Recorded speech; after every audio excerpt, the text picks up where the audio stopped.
নাস্তিক ছিল সেরকম বলতো, যেটা দেখি না ওটা মানি না। সবাই বলে আমাদের একজন ইমাম আছে, ওনার নাম নুরমান ইবনে সাবিত, উনি তোমারে দেখায় সারবে আল্লাহ। সে বলে যাই, তাহলে ডাকো তো, তার সাথে আমি তর্ক করব।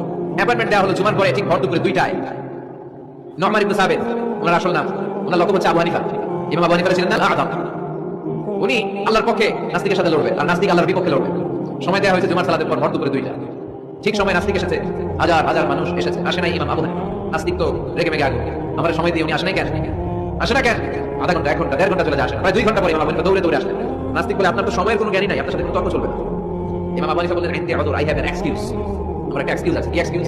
সেদিন ইমাম আবু হানিফা বললেন, আমি যখন ঘর থেকে বের হই এই পথে আসার সময় আমাকে একটা নদী পার হতে হয়। কি পার হতে হয়? আজকে যে দেখি নদীর সামনে কোনো নৌকা নাই, মানুষ নাই, কেউ নাই, কেউ। হঠাৎ দেখলাম নদীর পাশে বিশাল একটা বড় গাছ, গাছটা এমনি এমনি 2 ভাগ হয়ে গেল। গাছ থেকে এমনি এমনি কাঠ আর তক্তা বের হয়ে গেল, তক্তাগুলো এমনি এমনি জোড়া লেগে নৌকা হয়ে গেল। ওই নৌকা এমনি এমনি নদীর মাঝখানে এসে পড়লো, আর আমি উঠে বসলাম। মাঝি ছাড়া, লগি বইটা ছাড়া নৌকা আমার এক টান মেরে নদীর ওপার নিয়ে গেল। এই কাজগুলো হতে হতে 2 ঘন্টা লেগে গেছে। 6 ঘন্টা। নাস্তিক কয় তোকে ইমামের মাথা খারাপ। নাস্তিক কি বলে, তোদের ইমামের মাথায় সমস্যা। ইমাম আবু হানিফা বললেন, আপনি এই কথা বললেন কেন? আমার মাথা ঠিকই আছে, আপনি আমার গালি দেন কেন? নাস্তিক বলে, এমনি এমনি গাছ ভেঙে 2 ভাগ হয় নাকি? এমনি এমনি করাত ছাড়া গাছ কেটে তক্তা বানানো যায় নাকি? এমনি এমনি মিস্ত্রি ছাড়া তক্তা লাগিয়ে নৌকা হয়? এমনি এমনি মাঝি ছাড়া নৌকা চলে নাকি?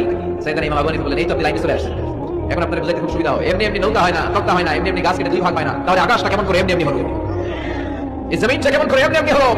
দ্বিপ্রহরের জঞ্জলের সূর্যটা কেমন করে প্রতিদিন 3 ঘন্টা ঠিক করে সকালে পূর্ব দিক থেকে উঠে পশ্চিম দিকে ডুবে যায়? তো বিবেক এবার জাগ্রত হয়েছে, এবার সে চোখ মেলে তাকিয়েছে। সেজন্যই পৃথিবীতে এখন নতুন এসেছে, সে নতুন করে আবার পৃথিবী দেখতে লাগলো। তাই তো সুবহানাল্লাহ বলবেন না? তাই তো এমনি এমনি তো কিছু হতে পারে না। There should be someone who is controlling everything. একজনকে থাকাই লাগবে যিনি মহাবিশ্ব নিয়ন্ত্রণ করছে। চিল্লায় বলেন, তিনি কে? নাস্তিক অবাক, তাই তো আসলেই তো আমি একটা বোকা। লা ইলাহা ইল্লাল্লাহ মুহাম্মাদুর রাসূলুল্লাহ কালিমা পড়ে মুসলমান হয়ে গেলেন। আল্লাহু আকবার।